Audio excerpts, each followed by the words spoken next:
All right, welcome back to Texas A&M Aggies Live, part of the Voice of College Football Network. I'm your host, Cameron Honesty, joining with my co-host, as always, Kenan Torres. We had actually kind of a new week here. Mike Elko, Texas A&M head coach Mike Elko, actually spoke to the media for the first time in feels like almost 2 months. Obviously, we always wait for this press conference. It's always a couple weeks before spring practice starts. It's a way for him to kind of introduce the new teams, obviously the 17 roster, new transfer additions to the roster, the 2026 signing class.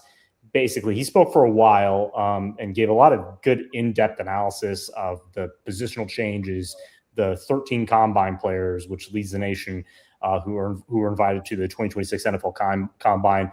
Obviously illustrating how well Elko's done here from a development standpoint, because we've been talking about on the show for a while, like Mike Elko's going to make his bones not just winning, getting to the CFP, and potentially winning a championship one day. It's developing players to get to the NFL and become starters in the future. And he's already got a ton of those guys that are already being deemed, undervalued, potential sneaky players. Guys like Torrin York, for example, I saw, who was mocked to the Cowboys in the 4th round the other day, because if a lot of these guys go to teams in need of these guys, these type of productive, smart players, they're going to get high value late in the round. So, but he did talk about a lot of the, like I said, the positional changes, especially O-line. We're going to get to that in a little bit.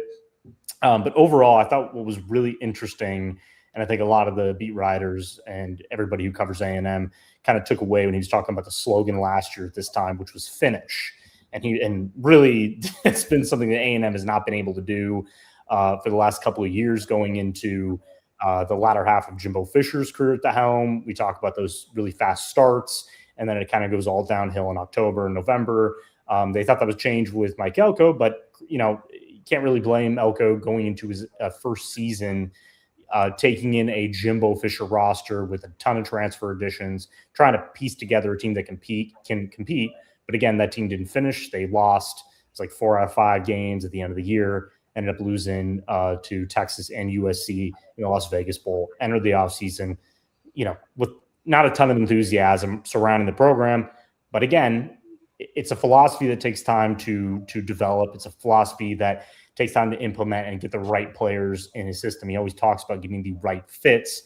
And I think there's some fans who always think, well, get the talent overrides fit sometimes, but that's not always the case. And especially for what Mike Elko wants to do on defense and what they need on offense to help starting quarterback Marcel Reed. There's certain guys that need to come in, make an immediate impact, and then some of the younger guys, the depth pieces, that need to be ready for a potential rotational spot or a starting spot. So, and I think, and he really praised the roster at hand. He feels like of the 17 transfer additions, almost every one of them is going to make an immediate impact.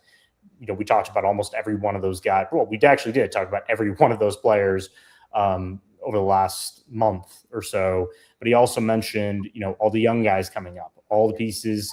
We talk about guys like Noah McHale at linebacker, who's a name that people should watch going into the spring with Torrin York out. Obviously, Ray Coney, their transfer linebacker, is most likely going to end up starting at middle linebacker, but all the depth pieces behind him, potential starters with Damian Sanford. There's a lot of talent there. So we can go to the O-line now. I thought and I think we agreed pre-show, because I really loved your opinion on this. We had talked about Alabama transfer tackle Wilkin Formby, who looks like probably the most versatile player on this team right now. His ability to play either right tackle, left tackle, or actually guard even, because he's such an elite run blocker. And was actually a pretty good pass protector last year. He had his issues, but he's just getting better and better every year. Mike Elko basically confirmed. He said, I think he's a right tackle, because he's an elite right tackle. And this is the thing about Elko, which I love. The language he's using is both kind of plain speak, but it's also football talk. So it's like, he's not going to definitively say we're going to start on the right tackle, but he's saying, from what I've seen and what we've seen in practice and what we're going to see this spring, we think that's the case. Yeah, definitely the case. And we've talked back and forth, I think, when they first picked up Wilkin, on our initial kind of, well, maybe is he a left tackle, right tackle? I think I was more steadfast in that he was that right tackle for them, especially after adding Tyree Adams before him. I remember it coming down to Wilkin Formby being on the campus at the same time that Zaylen Hurd and Jacarius Peak were at the same time. They were kind of deciding between those guys.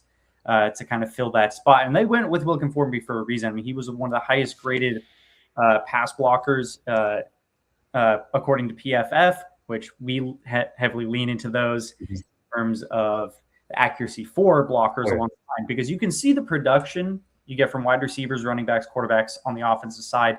It's very tough to gauge the production of offensive linemen, everything besides, letting up sacks. So when you have guys like Trey Zune and Armaje Adams heading off to the NFL, the numbers that the NFL is going to look at all those teams and say, hey, well, how many sacks did this person specifically give up?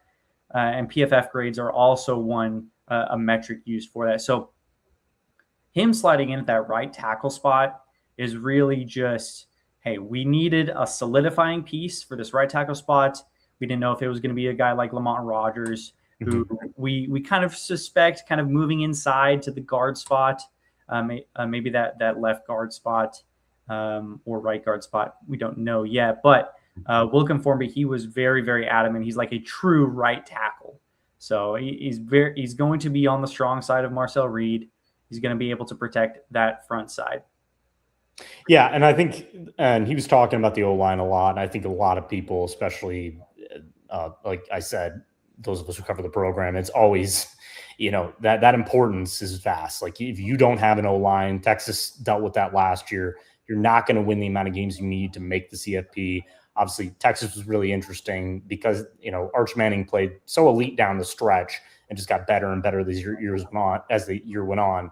If he had better protection against Florida, if he had better protection just in the middle of the season, we're talking about the Longhorns likely finishing with 11 wins and getting to the CFP. So it is that important. And when you look back, if A&M didn't have blocking last year, they're not going to the college football playoff. So it is that important. And knowing that 4 starters, 5 total linemen are going to the NFL next year, likely 4 are going to be selected in the draft. These are veteran, dependable players. He knew that going out into the portal, looking at the roster at hand, knowing that there's just a ton of sophomores. We talked about guys like Ashton Funk and Blake Ivy as well to pair with Lamont Rogers. Extremely talented, 2-3 guys they're very high on, but the experience just isn't there. And with the way the program is, the trajectory overall, you're going up, up, up. You can't go down, down, down. You can't go in the middle and then kind of teeter off because your O-line just can't block. And so you need to go out and get steady hand, dependable guys who may not be the most elite at their position, but at least they have SEC experience. So landing 4 transfer guys from the SEC was vital. And knowing that Tyree Adams obviously can potentially start at left tackle, obviously started his entire career at LSU at left tackle, but he could also play at right tackle. Same with Formby. That just gives you the versatility you needed to where when it comes to the guard spot, you already have Mark Naboo at center. And I think, and he also did mention that, like the fact that you have your anchor in the middle of the offense, Marcel Reed is very used to him in terms of handoffs and everything else that goes with the center and their quarterback. You don't have to worry about one of the more important spots, and guard is easier to replace, I would say, because we saw with someone like Chase Basantis, who started at right tackle, which was interesting. It probably helped his NFL future, to be honest with you, but he struggled early. Got better and better because he's just such a freaking great athlete and a monster in the weight room. Getting him and putting him at left guard basically makes him a potential first-round pick. So a lot of those type of players, you do know now that you have those guys that it's going to be way easier to scout them this offseason and think, you know what, we can rotate these guys in. If we get our tackles solidified, we have a lot of big bodies in the middle that if they're better run blockers, we put them in those sets. If they're better pass protectors, we use them for pass protection situations more often. Yeah, 100%. And bringing up Chase Basantis is one of those guys that was in the program for a good while, right? Mm-hmm. So building off of already the elite traits that they had when they first got him back in, 22? Mm-hmm. Basantis just got better and better within the same or 2 different strength and conditioning programs just because he lived in the gym, right? Yeah. So I'll be excited to see where he lands come NFL draft time, especially now that he and 12 other people are heading to the NFL Combine, which Mike Elko has said already that it's just the way that they're able to send these guys to the NFL. That was the goal. I mean, you have teams in the state of Texas like Texas and Texas Tech already kind of pushing their elite guys towards the next level. And his initial hiring on his whole press conference when he first got hired, he was saying we're here to make A&M the flagship program in the state of Texas, right? Mm-hmm. And that starts and ends with putting guys in the NFL. That's going to get you and help you retain the talent here at A&M. That's going to get you to the next level you want as a program, building off of 11 wins. I think that is I'm going off on a brain fart right now.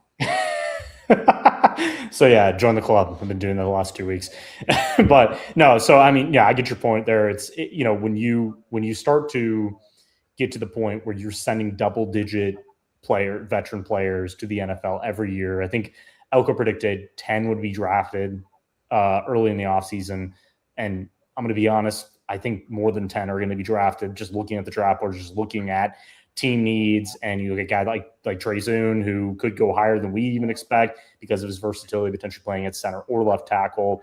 We talk about obviously Chase Basantis. We've seen him mocked 30th overall in some draft boards, most likely a very high second-round pick. Armaj Reed Adams, another guy I helped one of our fellow NFL sites with his kind of scouting report the other day, someone who's probably going to go in the 4th round and just be a plus starter probably by year 2. There's so much talent there. And you got to look back at what Jimbo Fisher was sending the NFL, right? You remember, obviously, when Ainias Smith went, we were all sad because we loved watching him. But Ainias Smith was a 3-star recruit, someone who, because of his smarts and because of his ability and his work ethic and his versatility, did find himself getting drafted and, low in the draft, spend some time with Philadelphia. Obviously, I think he's still with Carolina at this point. But that was kind of a low mark for A&M at that point. They just were not developing enough guys to, stay in the NFL for a long time, even though, A&M under previous regimes has a lot of guys still floating around, or obviously there's a couple Hall of Famers. Obviously they were with the old regime going back to Mike Sherman and Kevin Sumlin, but so you just don't know, but it's the consistency, right? The numbers matter. And when you see 13 guys invited to the combine, it's crazy, right? Because, we cover this team day in and day out, but at the same time, we don't always know what the outside national analysts think about some of these players. We know that some of them on paper are elite at their position, but we look at a guy like Scooby Williams, for example, right? He was terrible at Florida. And when they actually landed him to the transfer portal, credit to Jay Bateman, now defensive coordinator with Kentucky, he put everything he had into coaching this kid and fixing his remaining issues. He always had the size. He always had the athleticism to thrive linebacker, but it was the instincts, it was the vision, it was all those things that go together in terms of being somebody who, isn't just there to make tackles, but to predict plays and to be one of the better run defenders and be consistent at some part of your play. And the fact that he's probably going to end up being drafted late in the rounds too, for a player who probably wasn't going to go undrafted, is just a testament to this coaching staff, former and current, of how they're developing these players. So it's extremely impressive. And I think more people are just going to keep paying attention to A&M. It's just going to help getting these transfers in, because I was hearing Tyree Adams, I think Texas did an interview with him the other day, just a great kid. But you talk about program fit, like he sees, like it was an easy choice to go from LSU to A&M. There's no bad blood there. And these guys, unless they're, born in certain areas and born among certain fan bases and end up going to the school, they're not going to be like, well, I can't play for them. Football's football, and he's seen what they've done to develop O linemen here under Adam Cushing. So it was a no-brainer for most of these guys. So actually, we'll kind of finish this out because we're going to get to something really fun to talk about involving Mike Elko. But he did also talk about Isaiah Horton, obviously A&M's top transfer wide receiver. And again, we've talked about the physicality, the size needed to help this passing game go forward and really help Marcel Reed become that complete quarterback that we've been waiting to see. Because even though Casey Concepcion and Mario Craver were just so darn good last season, Mario Craver is 5'9", Casey Concepcion is 5'11", maybe 5'10". We'll see what the official measurements at the draft combine are. But smaller receivers that, made their production known in the middle of the field. Yes, they can outrun the coverage, but you have to throw a perfect ball, because you're not going to have a guy going one-on-one and just kind of, Randy Mossing. How do the kids say it? It's pretty much Mossing. Yeah, Mossed. Yeah, kids. That was the thing when I was young. But having a guy who's 6'3", 200 plus pounds, has thrived in that role. He can play the X, he can play the Z. He's an excellent route runner, and he's got this very, very soft hands, and was a third down option for Alabama last season and helped them get out of a lot of close contests. He's going to fit perfectly in what they want to do. And it makes Holman Wiggins' job and John Perry, new wide receiver coach's job, that much easier, because Mario Craver is probably one of the most elite receivers in college football right now. You know what he can do. You know what Ashton Bethel can do. You know what Terry Bussey can do. You know where they fit. But now that last missing piece in Isaiah Horton is just going to make everything so much easier when they game plan. Yeah. Isaiah Horton is the true X, right? He's the true, go up and get it. And from the video conference he had yesterday, it was just, hey, he's played a lot of high-level receiver. He's played at Miami. He's played at Alabama. Mm-hmm. You just add another diverse skill set to that room, and you just overall get better. That was really – he's very, very candid when it comes to it, but also is just gets down to the point. Hey, we have a taller receiver now. Adds another skill set that we didn't have. Let's go out on the field and make it happen. And helps the red zone offense, which is so vital.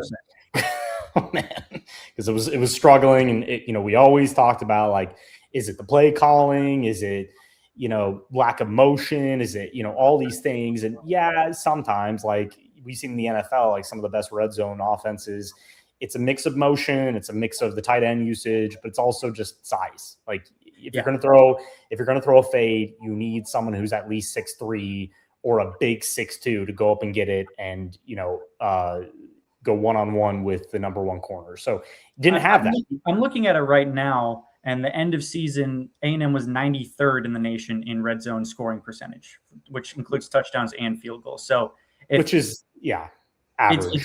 It's a little bit less than average. Yeah. So it's one of those things where they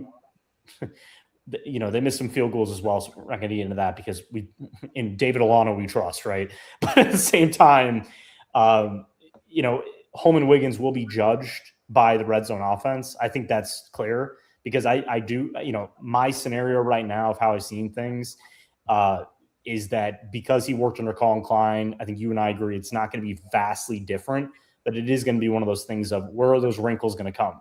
Is it going to be more usage of more screens, especially with Ruben Owens? Is it going to be a different style of run offense? Is it going to be more gap or more zone block? We just don't know yet. We have no idea what he wants to do, what his mindset is, because he was the co-offensive coordinator. And we've seen in the past that some of these guys who even serve as co-offensive coordinators, they have their own ideas. And they're like, okay, finally, I'm in charge of everything, so I'm going to just implement what I want to do. But I do think because Marcel Reed is coming back and a bulk of their offensive playmakers are coming back, I don't think you need to change much, because when you do insert an Isaiah Horton to the offense, you can stretch the field more. You can take those 50-50 shots that you were trying to do with Ashton Bethel Roman, because he's 6'1", right? Probably 6 foot. Yeah, 6 foot. He was the biggest wide receiver outside of a tight end on the field. And they did try that. I think was that against Samford when they beat him? I think they did have a 50-50 go ball that turned to a touchdown. Again, you're playing Samford, so it's a little harder. You're not playing against the taller corners. So I just don't think we're going to see a ton of difference, but he will be judged on how well they operate within the red zone, because there were a lot of opportunities that were missed. There was some great play. I mean, we saw against Missouri, Marcel Reed just made a tight look. It was a look that took a perfect ball in a tight window to Ashton Bethel Roman. That's more on the quarterback that we saw when he threw the interception against Miami. That was more on him. He got to throw that ball a little earlier. So that is going to be, something he needs to work on, but at the same time, making it easier for him and having Horton as that 50-50 guy that you can just fade it out and try that, because even with Ashton Bethel Roman against Arkansas, I believe all these games are playing in my head, that did work a couple times, even though he's not the biggest guy. Now add 2 to 3 inches more. It's just gonna make things so much better. Yeah, definitely so much better. I mean, you are also projecting that your 6'5" wide receiver Jerome Miles, coming off of injury, is also a major, or not major, but a more productive player for you in this offense, right? Yeah, it's hard to talk about him, right? Because we just haven't seen him, and we're just hoping for the best. So, yeah. Anything else before we move on? No, I think and I think I did write about it at Aggies Wire. I thought it was fantastic. We talked about it pre-show, going back to Holman Wiggins, because that was really outside of Elijah Robinson and his impact on recruiting and trying to retain him before he left for Syracuse.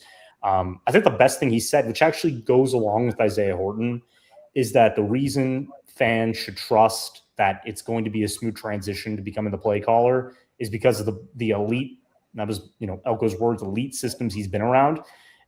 You talk about his time at Alabama, all the coordinators, including Texas head coach Steve Sarkisian. He's worked under different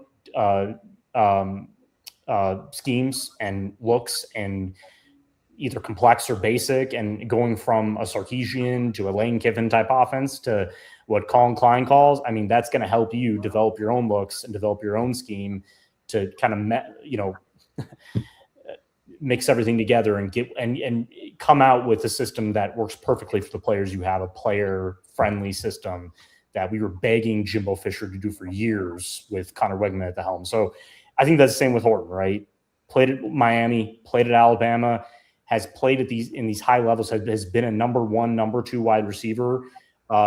He's, I would say, below Giovanni Bernard. He was probably the number 2 guy for Alabama last year. Him and Ryan Williams kind of shared that role. So again, this is just experience upon experience. So you can trust that both these guys are going to fit in very well with what they want to do.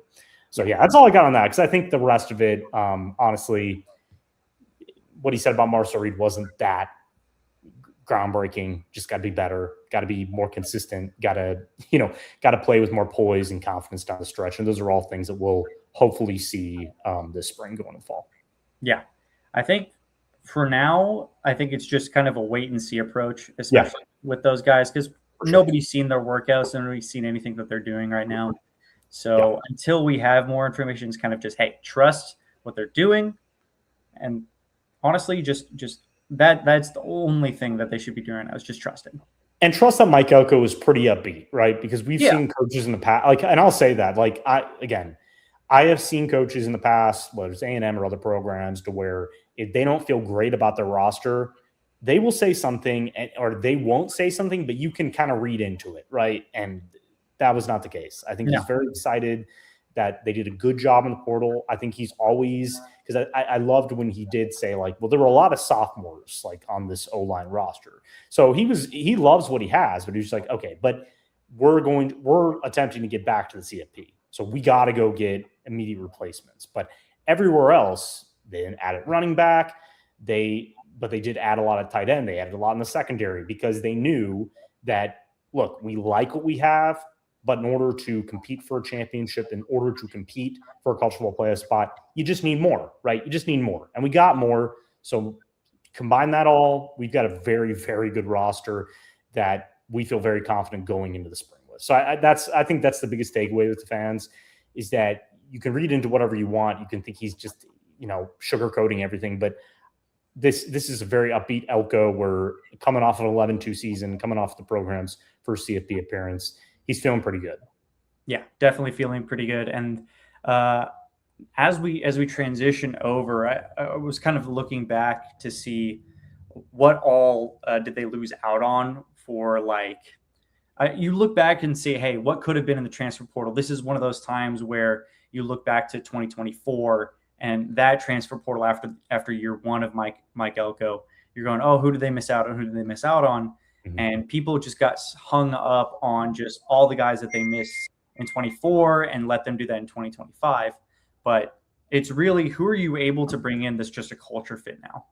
Who are you able to bring in for that? And I look back and it's just I don't know if I would trade a lot for the guys that they had for other guys. I agree. I really do agree. And I think you and I have been very vocal about that, especially a guy like Anto Saka, who I think only really NFL draft guys were high on him. I think a lot of Aggies, if I could see kind of the online presence of when he was, they secured his commitment, it was well, his numbers aren't that impressive. It's just wait. It was the same with Ryan Henderson and others. Elko knows what he's doing. One of the reasons he elevated Lionel Hemphill as the new defense coordinator.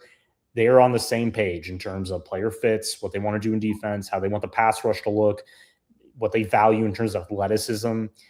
No matter what the numbers are, no matter what you think about a previous player at his previous stop, look, you can put a lot of trust into this coaching staff because it's very hard to win double-digit games. And even though the schedule is hard, I could easily see them finishing at 10-2 if everything kind of goes right, simply because they're loaded at certain positions. So I completely agree. There's really not one player, even from a depth perspective, that I'm like, yeah, they could have used this guy. Really not. I'm going to be honest with you. So I agree. Yeah. Yeah. So. Just something I was thinking about this past week and kind of reflecting on all the kind of hidden guys that were there this past portal cycle, but I can't spend too much time on it. Another thing that I'm now looking at is the future, right? So I think that as we wanted to have these spring visits. I know that they wanted to have a better spring visit, but were kind of knocked out by the kind of freak ice storm that we had down here in College Station. They're continuing to try and recruit these guys, even though the dead period has already started and it doesn't end until about I believe the 3rd of March. One of the guys that over the dead period or this past week announced that he's actually cut his list to 5 is interior offensive lineman at Grayson in Georgia, Jordan Agbanoma. So he actually revealed that A&M has made the cut for him. Mm-hmm. And if I can find his thing here. Yeah. So he's actually cut it down. He's included Nebraska, Florida, Georgia, and Miami in there. I mean, all at the top of, the recruiting profiles. It's not as surprising to see Florida, the logo in there, but just knowing what their staff has done in the few short months that it's been there under John Summerall is kind of surprising to me, but it's also very maybe they have everything in order now, right? I mean, Florida is supposed to be a program that is in there, right? Yeah. I don't think that appeal goes away. I think it does depend on the coaching staff, but I think generally, depending on the age, right? These guys are 16, 17-year-old kids. Yeah. So Florida hasn't been very good in their youth, which is kind of crazy. Because at 32, I remember the Tim Tebow years very well. I remember going, what was it, back-to-back national championships. There was a couple of years in between. It's weird to see them struggle so much, but I think with NIL, with a coach that I think they believe in, recruiting is not going to be an issue. I think Summerall's one of those just tell it to you straight guys that's really going to thrive, similar to Elko on the recruiting trail, because he's going to utilize Florida's resources and background pretty well. So yeah, and everybody's kind of going to want to ask, well, if he's cut his list down to 5, what's the intel there? What's the intel there? But yeah. I mean, he's a Georgia kid. Being from Grayson, they've been kind of a powerhouse there before. Mm-hmm. They've consistently put out product for colleges and then into the NFL as well. So it's going to be tough to beat Georgia, but A&M is right there at the top with them from all that I've heard. Maybe even at the top spot. I don't know what you have heard on your end, but all the vibes I'm getting right now is that it's a race for Georgia and A&M with all the other teams just closely behind. I feel like it could be that close.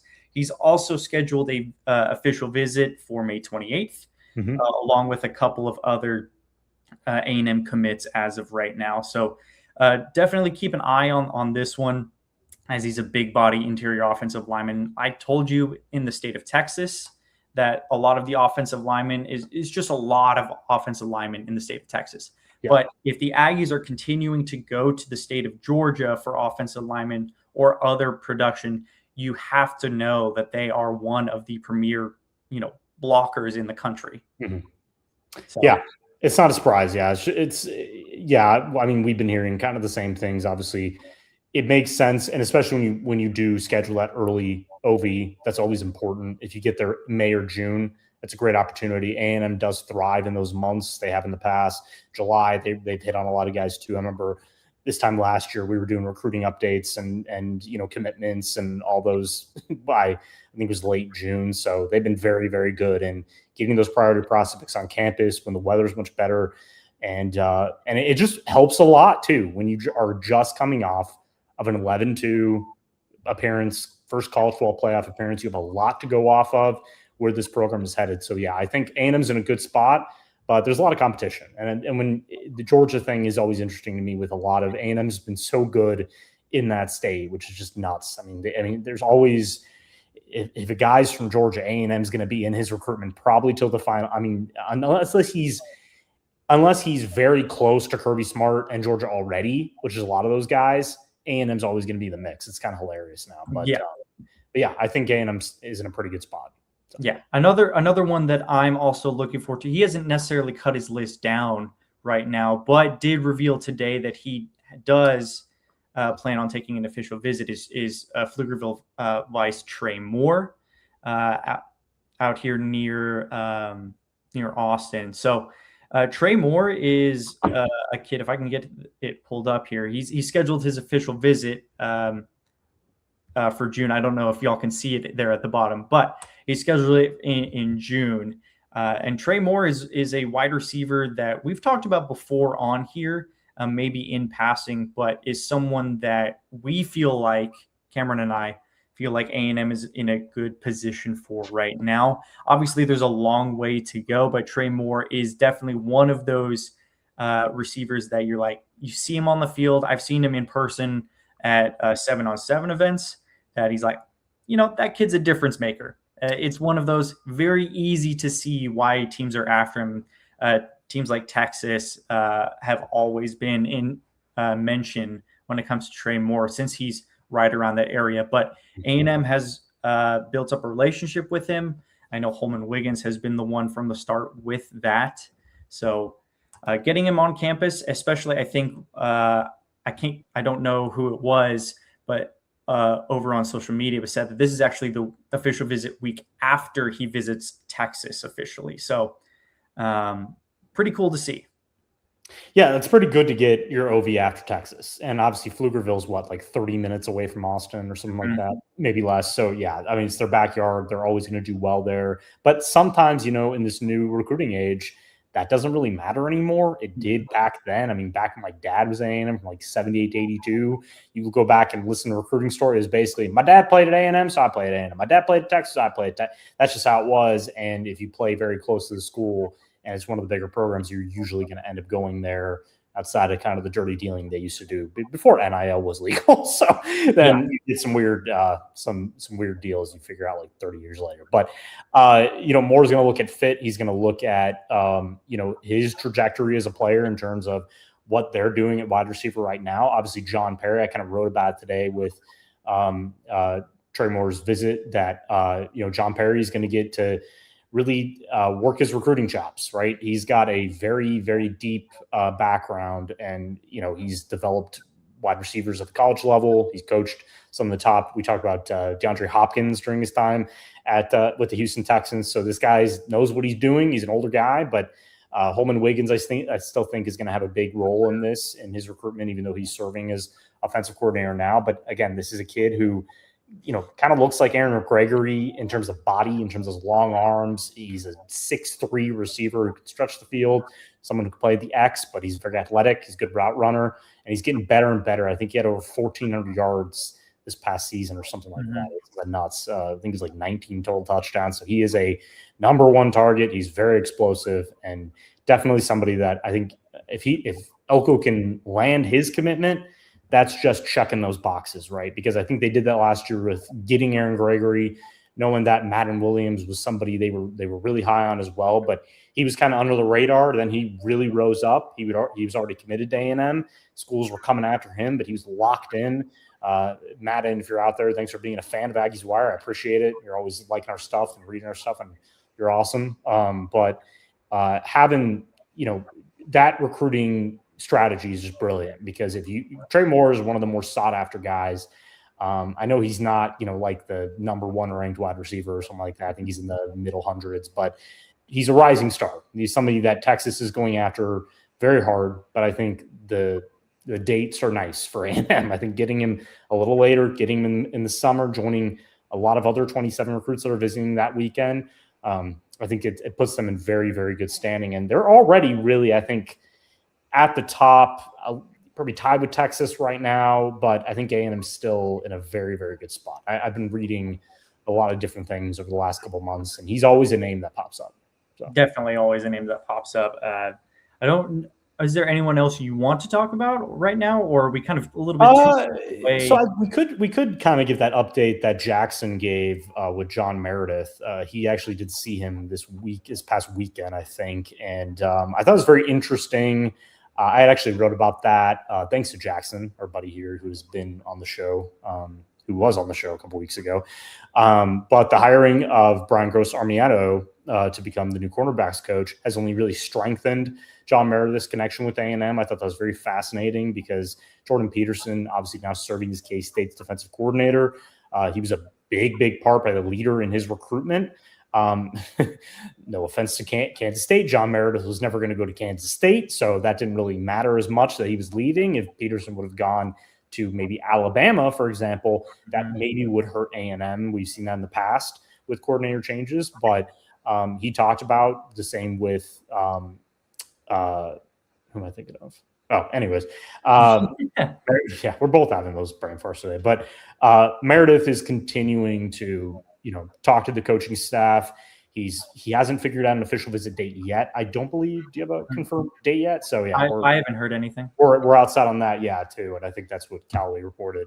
But he did provide a quote and basically said, yeah, I mean, when they made that coaching change, nothing really changed on my end, which I thought was fascinating because sometimes we've seen, not just with head coaches, when certain coaches leave, we've seen in the NFL as well, when certain position coaches leave. I saw that with our Cowboys when they were hiring some of these guys away, these excellent younger coaches.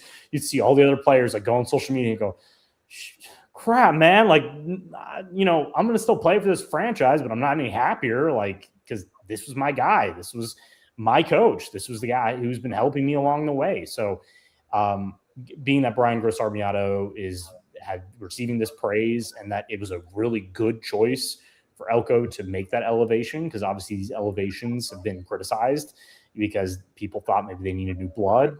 We've already talked that ad nauseum, but well-respected in the industry, someone who deserved this promotion because of his role in recruiting and serving as the Nichols coach last year. But it's good to see because it's going to come down, and we did report that it's going to come down to Alabama and A&M. There are some schools kind of hunting around, but we do believe from sources have said, and they've really confirmed, it's going to come down to both those programs. He could commit in the spring. He has not decided that yet.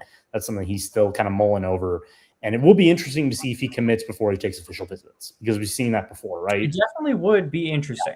Yeah, because if you commit to A&M in March or April, and then you end up going, scheduling an official visit in June, and then, a week later with Alabama, could that give Alabama the edge to flip him? We saw that with Cam Coleman in the past, committing in the summer and then visiting Auburn late, flipping to Auburn. We've seen that in the past. But again, it's one of those guys where,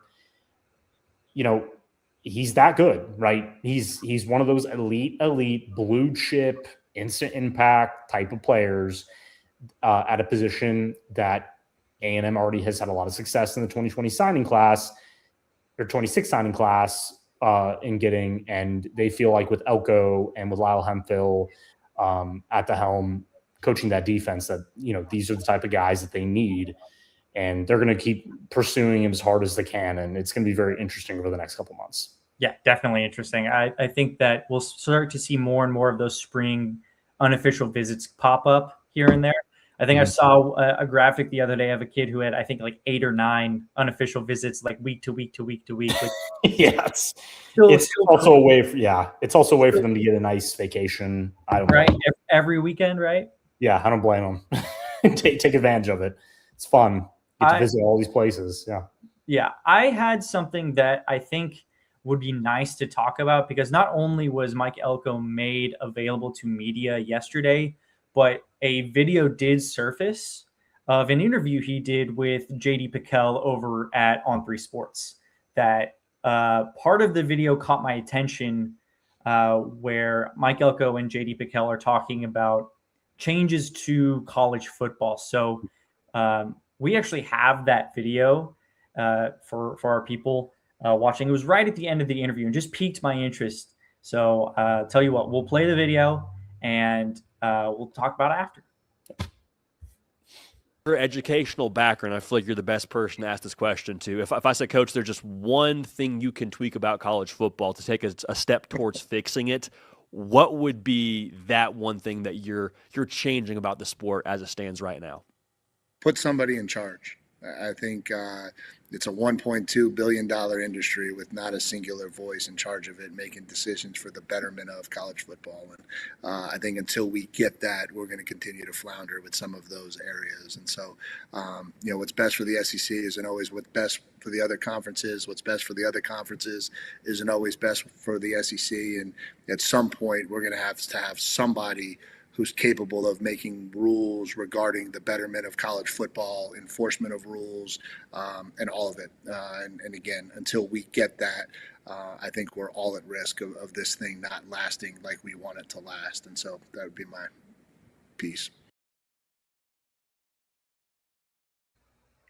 I mean, first of all, can we just say, hey, JD Piquel probably has some of the best hair in the game, right?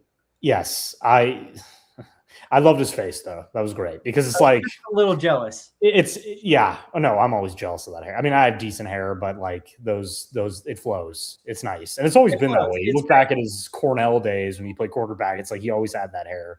But awesome guy, one of the better reporters out there, and I love he does these interviews because you talk about being unbiased. That's an unbiased guy. He will hype up any program. Like Josh Pate does, and gives very good interviews. And this is what people want. You want the perspective. Because again, we saw, of course, Texas burner accounts for people like commenting on it and taking it from a personal viewpoint that Elko was like talking about himself, talking about A&M.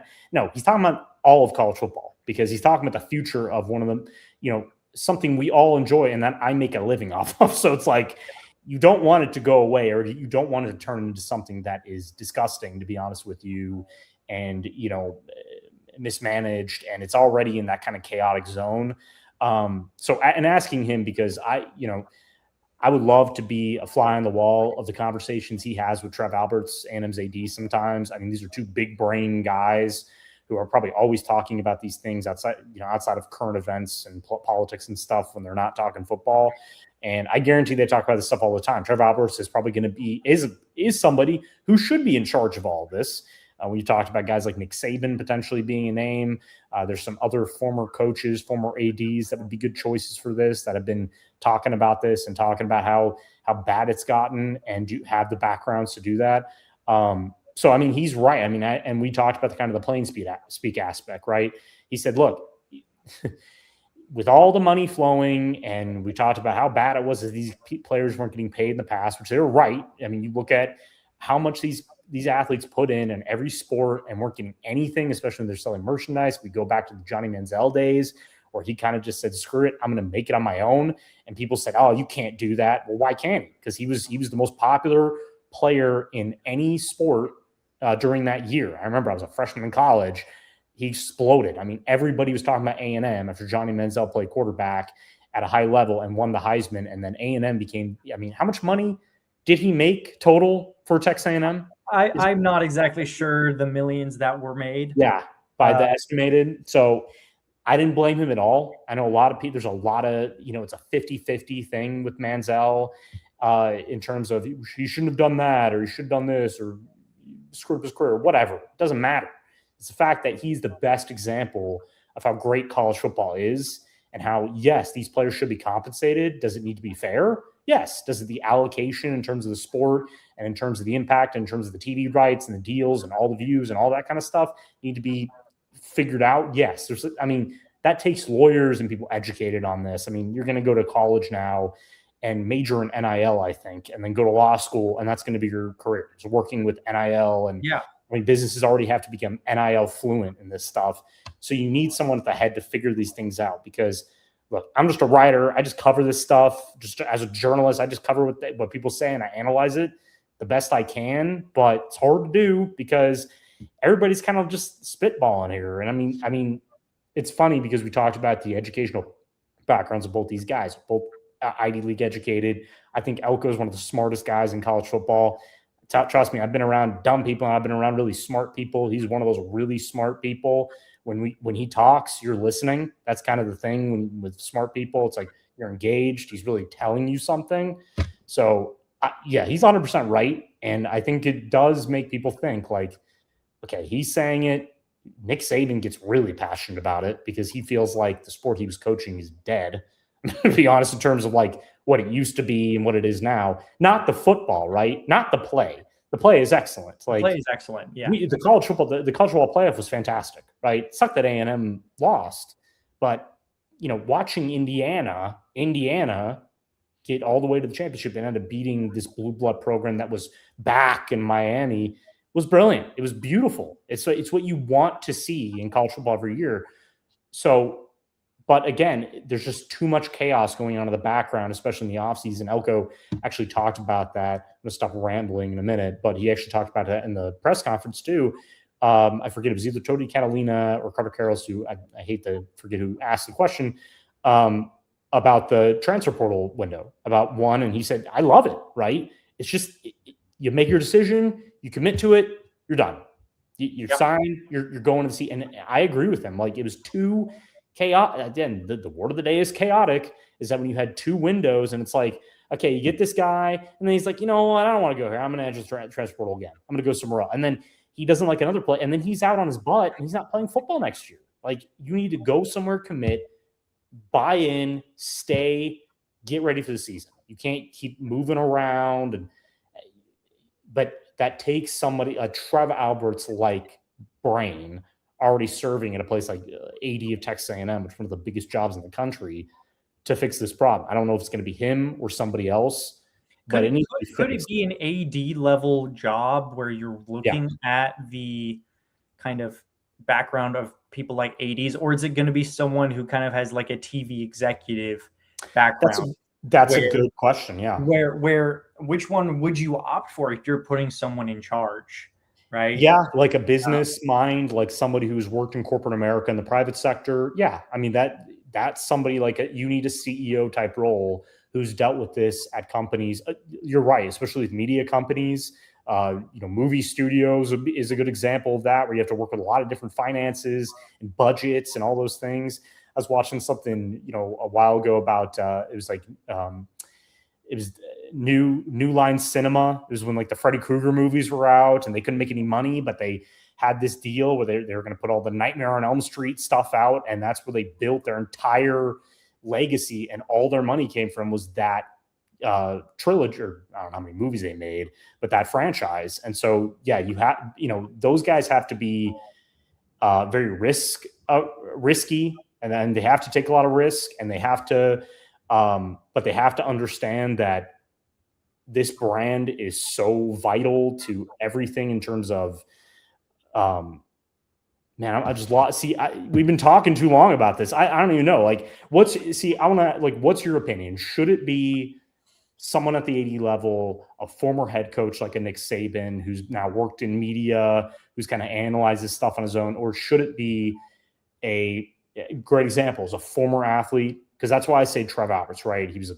standout athlete at Nebraska. He was a first-round pick, spent some years in the NFL, immediately went to the upper levels of athletics, and has obviously continued to rise in those roles. Or would it be somebody who was a former athlete, went into the private sector, became a vice president or a CEO somewhere, and has dealt with these type of issues just with a different company?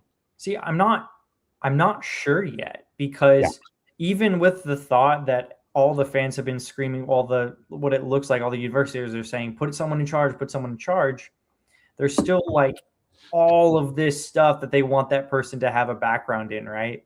Yeah. So what is it someone who you're wanting to come in who has like no idea, or not no idea, but someone who has more of the idea of the brand, the contracts, everything along those lines, the oversight, sports agent, right? Yeah. Like a sports agent who deals with that all the time. Someone like that. Yeah. Or are you wanting someone who, like Nick Saban, who showed year in and year out that he was able to not bend the rules, or just kind of be more malleable when it came to rule changes in all this time at like LSU and Alabama and all these places. So it's a tough question for me.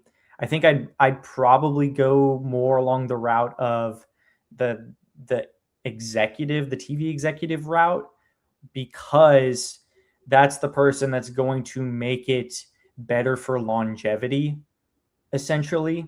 Yeah. I think in my mind, for the sport of or for the game, not only of football, but for the entire kind of athletic revenue that the NCAA or any of the colleges generate over the next, however long.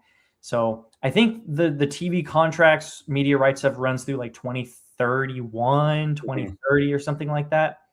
So it's not like you have this big cushion for 20 years or anything like that. Yeah. This stuff is kind of coming up on us fast, and it'll get us down this downward spiral of like, maybe that person's going to want us to go to like a super league or something along those lines. But yeah.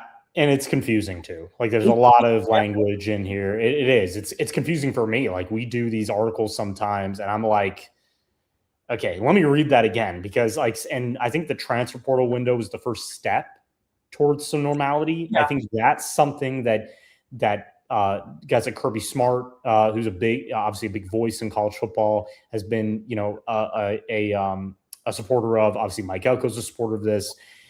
Look, you kind of look at like college football as this precious entity, right? You don't want to ruin it. You don't want to do anything that could cause major changes and ruin it for people who look forward to the college football season, who dedicate a big part of their life to buying tickets, going to games, supporting their team, because that's a very underrated part of the sport that we don't talk about a lot, is that the fan buy-in and what they feel about this stuff and how they feel things are changing. Because a lot of them, if you give a poll of college football fans who are fine with players getting paid, I think it'd be like 90% or more that they're in favor of it. They just want that makes sense. Fairness, right? They don't want to see one school get this huge contract and outbid a guy and like it's always weird for me to like say he signed a new deal. Talking about college. Especially because we've been so used to seeing these players just be like, all right, National Signing Day, you're signed, you're going to be here for 3 to 4 years. No. That's like, okay, maybe 2, maybe 1, maybe none. That's where you had to be like, okay, if you sign with a program, you should be dedicated to it for at least 2 to 3 seasons. That should be the case, especially recruiting out of high school. But if you do leave after 2 because you're not playing or, you don't feel like you're a good fit entering the transfer portal, nobody cares. Like that's how it works, right? But just leaving for really bad reasons, or like you feel like you're better than this guy, but he's playing over you and you feel like you can get a better deal here and go to and something with the coach. It's just getting out of hand. And it does go to you have to go back like 20, 30 years and ask all these former athletes, like, did you enjoy your time at one program, staying for 3 to 4 years, developing, going to the NFL, or then going to a private career? They'll all tell you, I had the time of my life. It was great. I mean, really, you ask any former athlete back in the 90s or early 2000s or mid 2000s playing for Nick Saban in Alabama when he was winning all those titles, they wouldn't change anything about it. Yeah, some of them wanted to get paid, but they loved the program they're going into. And that's why it's always nice to see Elko, and this is why he always voices his opinion about this, because he's steadfast about this, right? He wants guys who are going to buy into Texas A&M. And so far, they've done a fantastic job of that, because you look at who transferred out this offseason, it wasn't something we were freaking out about at all. It was all guys we thought were going to leave. I'm going to be honest with you. Yeah. There's maybe one name in that where I was kind of like, that's a little surprising. But when they left, I was like, I get it. They weren't playing. They weren't going to play. And if they were going to play, they weren't going to play the amount of snaps they wanted to. And they never said anything bad about A&M. But they stayed as long as they could. But they want to play.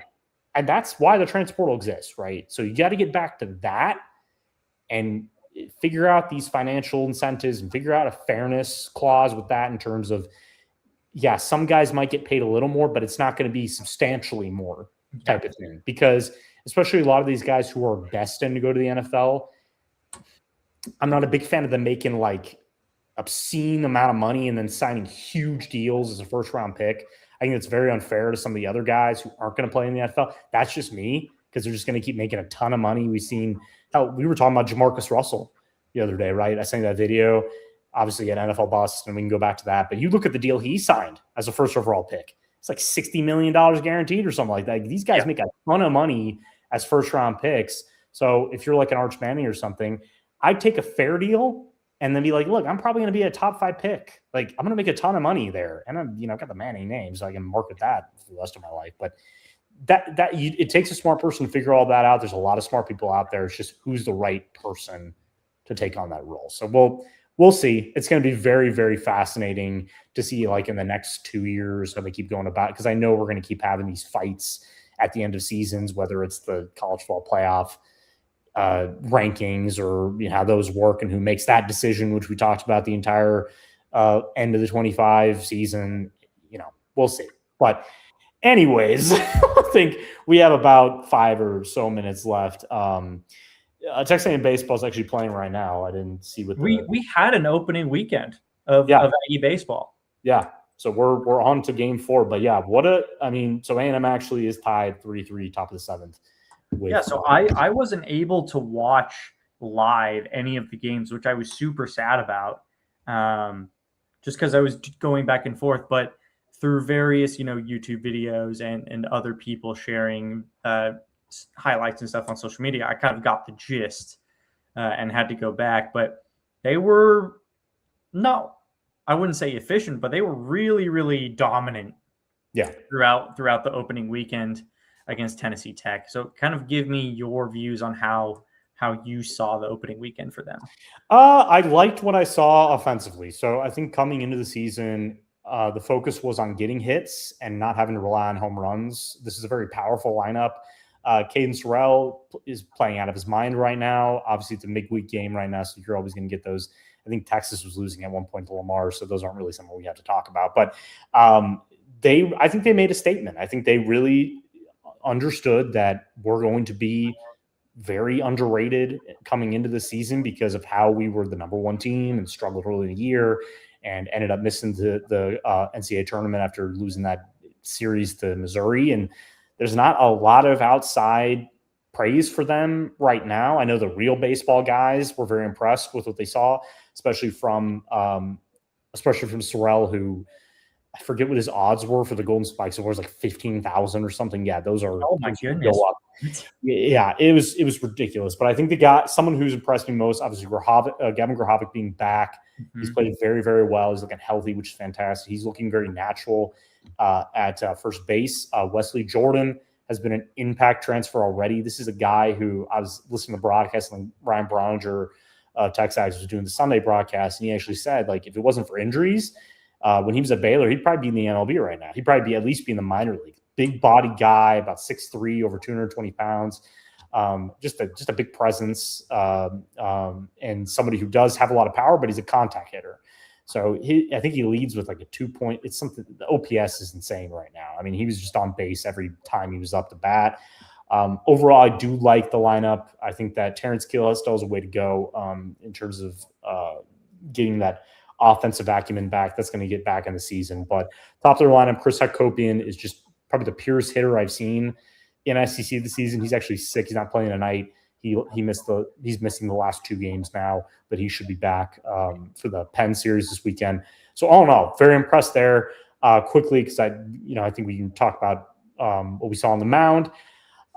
Shane Sadeo coming back from injury, not playing since, I think his last start was like June 9th of 24. Yeah, that's crazy. That is so long ago. So you got to give him some grace. That was the World Series. Yeah. Or that was the series.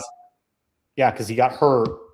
And I honestly think A&M probably would have won the title if he didn't get hurt. That's just my opinion. I've been saying that for a while because he was so vital to that lineup. But he looked good for somebody who hasn't played in a long time. He did allow, I think it was like 7 hits or something like that. A&M did. It was a tight contest in game 1. I think it was like 5-4. Then Sorrell hit his second home run. It was a two-run bomb. And got them out of that. Something ended up winning 15-6. So all in all, he looked natural, but you just got to get that rust off, right? It's going to take a little bit of time. I really liked what I saw from Weston Moss. That's who I wanted to hit on more. I think Weston Moss, in terms of, the experience on the mound, he's going to have to come in pretty clutch over the season. I think that we're now realizing that more and more, where if he's on the mound, I forget his exact numbers. I could try and look it up, but we saw some really good stuff from Moss over that second game, right? Yeah, where it was just completely different with him on the mound rather than Sadeo, but it wasn't bad. It's not that thing where it's like, oh, you're bringing another guy in. I wonder how this is going to work for the batters up there. And it really just felt more seamless than it initially felt like it was going to be when you're switching pitchers. Yeah. So, and I mean, coming in from that relief spot, it's a different mindset, right? Because you're not all pumped up, right? You're not, games on the line, or you got to get this out, and you're playing with a ton of adrenaline. You're starting the game. You're trying to keep it low scoring. You're trying to get out of these innings safe, get as many strikeouts as you can, get as many fly balls as you can, pop-ups as you can. Just get through the first 5 or 6 innings so you don't hurt your team that much, and hope your offense is doing enough on the other side to get it done. But he's going to be the guy we watch a lot, because I do think Sadeo is going to get back to his old self. I think that confidence he talked about at the game, he had goosebumps, he's kind of freaking out a little bit. Hadn't played in a while, and it is again, baseball is a mental game, and so when you're not playing as much, live baseball over the last almost 2 years, it does take a little time to settle in. But I really liked what I saw from Aiden Sims. Obviously, he's another outlier as our Sunday starter. Sophomore, played a little bit last year in some of the midweek games to kind of get his feet wet. Love his stuff, love his slider, I think he's got a sweeper that it's pretty nasty. It's going to keep developing throughout the season. He's got a very good pitch arsenal, probably the best on the team right now. He's not a fastball guy. He's not going to stun you with his power. But he is somebody that does fit in that Sunday role much better, because Clayton Freshcorn, who I was extremely impressed with in that relief spot. This guy he's improved this offseason. He went from striking out almost every LSU batter he saw during that SEC tournament game. Again, LSU won the national championship last year. He could have finished that game perfect. He's on a high right now. The pitches look great. He looks like a future high MLB draft pick, and he is somebody that a lot of national analysts has praised and put on watch lists. So I think they're in good standing right now. I just think that it's going to take a little time to know how good this starting pitching rotation is, and really to know how good this offense is, right? Because, like I said before, they're tied with Texas A&M Corpus Christi 3-3 going into the 7th. Oh, wow. These are midweek games, right? You really can't take a lot away from that, because, like I said before we got on this podcast, I saw Texas was losing to Lamar like 3-2. These games happen. You're usually using pitchers that are never going to start this season. So it is one of those things where you can only grade yourself so much from midweek wins or losses, but those weekend series are where everything is on the line. So they're playing like the number 24 team in the country right now. I think that A&M's path to the playoffs, especially to just getting to the back to the super regional round at this point, is having Caden Sorrell and Gavin Grahavik healthy for the entire year. Because I think that with those two, Hakopian, Jake Dewar's playing better, like we said, Wesley Jordan, that is a powerful lineup that is just hitting the ball. They're just making contact. Just get on base. That's all that matters. That's what all A&M fans want to see, because you go back to the SEC series that they struggled. I think they lost their three consecutive. I think it was first three SEC series last year without Caden Sorrell, and really with a lineup that had to depend on power. They had to depend on the home run to score runs. And it's just, I don't think you need to do that this year. I think the freshman Boston Kellner is playing out of his mind right now. He actually has one of the home runs tonight. Nico Partita kind of looks like a future Jace Lavalette, just the way he's built. Hopefully he's somebody who's going to develop. He's looking pretty good at third base. It's going to take time to gain that confidence at the plate. But all in all, they're a good team. Can they be a great team? That's to be seen. Yeah. Awesome. Yeah, I really don't have many other thoughts. I think that you probably have a better gauge on it and are able to articulate it a little bit better than I can. But I really liked what I saw from Weston Moss. I think that having Caden Sorrell back and being a guy who you are projecting to be a round 1 or 2 guy. Round one, top 5 right now. Yeah. With the way he looks. Yeah. So someone like that where you can help lead the Aggies on the offensive side, but it's really going to be, can they get on base instead of trying to kind of hit all these home runs? I mean, everyone is wanting the homers to score, but like you said, they struggled last year, especially near towards the end of the season where they kind of skid through a couple of games. Timely hitting was I mean, there were series where, and I remember it was against LSU. I think it was LSU at home. Caden Sorrell won that game with a walk-off home run. Mm-hmm. And that was great, and that was fun to see, but at the same time, that was a bad omen for them because you had to rely on that. You had to hope he'd hit a home run.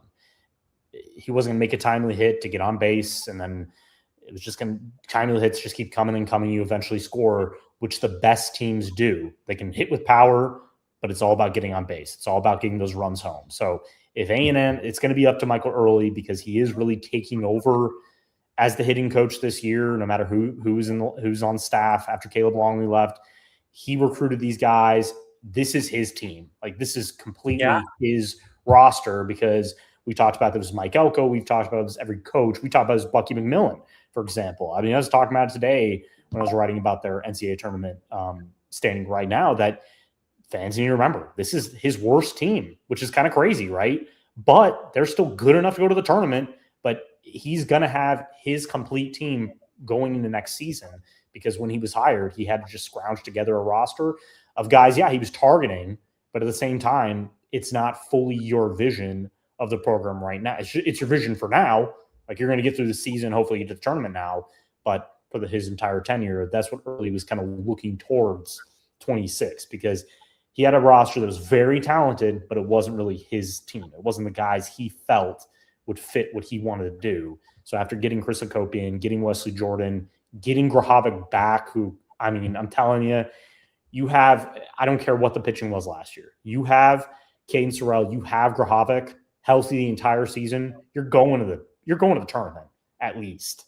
Like, they are that vital, and they're going to get just better and better and be so important in SEC play. So I think that you should be very confident. I think it's kind of funny. I think A&M fans are still wary because a lot of them just don't trust Early yet because that the way they lost last season, the way they missed the tournament after almost 20 years, it's just a bad taste in your mouth. It's kind of like women's basketball right now. It's like they may win some games, but still they've been really bad this season. So it's not going to help you move on and just change your opinion. So they got a long ways to go. And I think starting off strong in SEC play is big. Like, winning your first 2 series would be massive, but you've got some big non-conference games. You face UCLA later this season. Yeah. Right?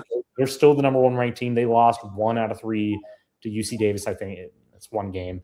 But they're considered the best team in college baseball right now. So you can get through those challenges. You're going to be challenged, which is fantastic because this team needs to see more. You're going to be challenged this weekend against Penn. So we'll see how good this team is very quickly. Very, very quickly. So, yeah. But yeah, I'm excited to see what they can do. And obviously, we know that they have the talent, but it's just going to take this game tonight and then the weekend game against Penn to kind of get a little bit more of a gauge on it. Yeah. And I think so. Yeah, this game, it's a busy weekend of Aggie sports because obviously A&M basketball plays Ole Miss tomorrow in a must-win game, and then the series starts versus Penn on Friday night. So yeah, it's a lot going on, and obviously A&M plays at Oklahoma in basketball on Saturday afternoon. Correct. So yeah, that's a big stretch, and we don't have to get into that because I think you and I both agree that just got to play better. Just got to win. And gotta take advantage of playing in Reed Arena, which I do like that Bucky McMillan did say you were actually there at the Aggie basketball hour. Like, we were tired, like tired legs produce bad results. Yeah. And that's true because I remember watching that Vanderbilt game. I'm like, this team is gassed. Like they're just like, dude. How heavy do your feet have to be? Yeah, some of those shots, I'm like, something's going on. These guys are just not where they are because Vanderbilt didn't even play that well, right? They did average. Yeah. I mean, we can talk about the free throw disparity and the fouls, but I don't want to talk about it. But I think it's funny because I did see the before we go, I thought it was kind of funny. Let's see. Oh, the Billis index. So Jay Billis had A&M at number 27.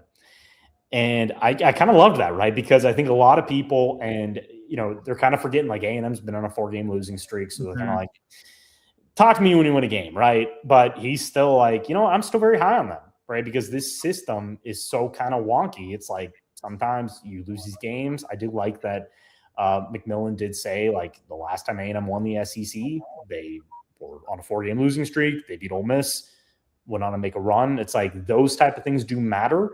Because if you believe you're good enough and then you just start playing better, that confidence comes back and you start to look like that old team. And they have a stretch coming up where you are playing 2 teams you should beat. Then you play Arkansas on the road, which is going to be tough, but then you have a home test against Texas. You play Kentucky at home. You play LSU on the road. Those are all games you can win. So everything's in front of you right now, which I think it's interesting when you're on a 4-game losing streak. Everything's miserable. Everything's bad. Everything's sad. But at the same time, just got to move on to the next one. Just got to win a game. Guys, it could be a lot worse in year 1 under a head coach. Yeah, I mean, what were they predicting? 12 wins? There was something like that. It was. I think they were. I think the one that most recently comes to mind from the start of the season was that they were predicting A&M to, I think, have 6 total SEC wins. Yeah, which they have clearly blown that out of the water already. Yeah, and it's funny too because I think you and I have watched this team very closely, and really it just comes down to you need more out of your starters. You need more out of Jacardi Lane. You need a lot more out of Ruben Dominguez. There's a lot of things there where I'm kind of like, why is he playing so poorly? Is the way that he's being guarded? Is the way that I don't know, right? But that's up to Bucky McMillan to figure that out. But I do like what I heard from Rashawn Agee today. I like what I heard from pretty much everybody today in terms of like we know like everybody in front of us, we should be able to beat them. They're all tough. Ole Miss is tough. I don't think they're good, but they're tough, and they're going to challenge you because they're really playing for nothing right now. They're just playing, right? They're not going to the tournament. They have no shot, and they're just playing for pride. And you just need to have a clear focus, not on the games ahead, but the game in front of you, right? Yeah. Nothing matters except for beating Ole Miss, and then after that, beating Oklahoma, and you still can't look ahead because I think you and I are both on the same page. 10 to 11 conference wins. That's probably going to get you an at-large bid. Definitely. They're definitely going to get you an at-large bid. Yeah. So I think they're still in a good position, and we'll see. We'll be back here on Tuesday night. We'll see if it did come to fruition. But come check us in 7 days from now, right? Yeah. We'll have a lot to talk about, and I think we got through a lot today. So as always, I'm Cameron Honesty. You can follow me at Cameron Honesty. You can follow all my work at Aggies Wire. We're doing talking about a lot of different stuff, obviously with baseball starting. We are going to start doing some of the live update stuff for you to follow along for those who just can't follow along with the game. We're not doing it tonight, but we're going to try to plan those in with some of the bigger matchups going ahead. And again, we got basketball. It's a busy time of the year. We got basketball, baseball going on. We got softball going on. We still got football stuff going on. I mean, when Elko started speaking, I was like, man, what month is it? Like, it all kind of pops up on you. But as always, you can follow Cannon at Torres Cannon and plug your Patreon. Yeah, and over on Patreon as well at Bell Tower Intel. So if y'all want some insider stuff on football and basketball recruiting, go ahead and follow over there as well. Yeah. So the recruiting depth period does end on, I think it's March 3rd, I believe. March 3rd or end of day, March 2nd, something like that. like we said at the middle of the show, we're getting a lot of those official visit updates and announcements. So they're just going to keep stacking, and there's going to be some interesting names and some names that I think a lot of people maybe forgot about or really aren't paying attention to as much because obviously recruiting, there's just so much talent out there, and A&M has their own priority list. But there's also a lot of guys that are kind of flying under the radar that are scheduling those visits. But we will be back most likely at this time next Tuesday night. And good show. So as always, gig 'em, and see you guys next week.